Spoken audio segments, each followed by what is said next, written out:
ಚತುರ್ಮುಖ ಬ್ರಹ್ಮದೇವರು ಆಪ್ತೋಪಾಸಕರು, ಭಗವಂತನನ್ನು ಎಲ್ಲ ಕಡೆಯಲ್ಲಿ ಕಂಡು ಆರಾಧಿಸುವಂತಹ ವ್ಯಕ್ತಿತ್ವ ಅವರದಾದರೂ ಕೂಡ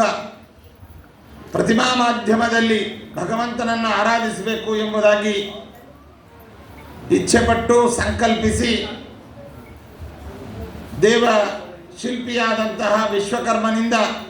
ಸಕಲ ಸಲ್ಲಕ್ಷಣಗಳಿಂದ ಕೂಡಿರತಕ್ಕಂತಹ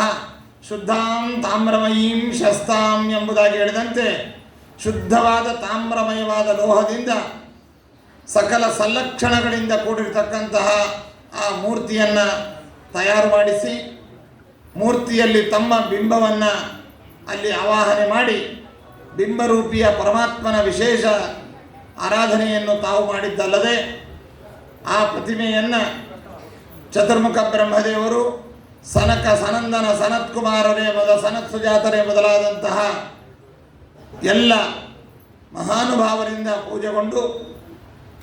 ಗರುಡವಾಹನ ತೀರ್ಥರು, ಜ್ಞಾನೇಶ ತೀರ್ಥರು, ಪರತೀರ್ಥರು, ಸತ್ಯತೀರ್ಥರು, ಪ್ರಾಜ್ಞತೀರ್ಥರು, ಅಚ್ಯುತ ಪ್ರೇಕ್ಷಾಚಾರ್ಯರ ತನಕ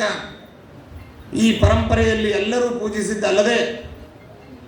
ಯುಗಾಂತರದಲ್ಲಿ ಸ್ವತಃ ಮುಖ್ಯಪ್ರಾಣದೇವರು ಆಂಜನೇಯ ದೇವರು, ಅದೇ ರೀತಿಯಾಗಿ ಅನೇಕ ಋಷಿ ಮುನಿಗಳು, ಸ್ವತಃ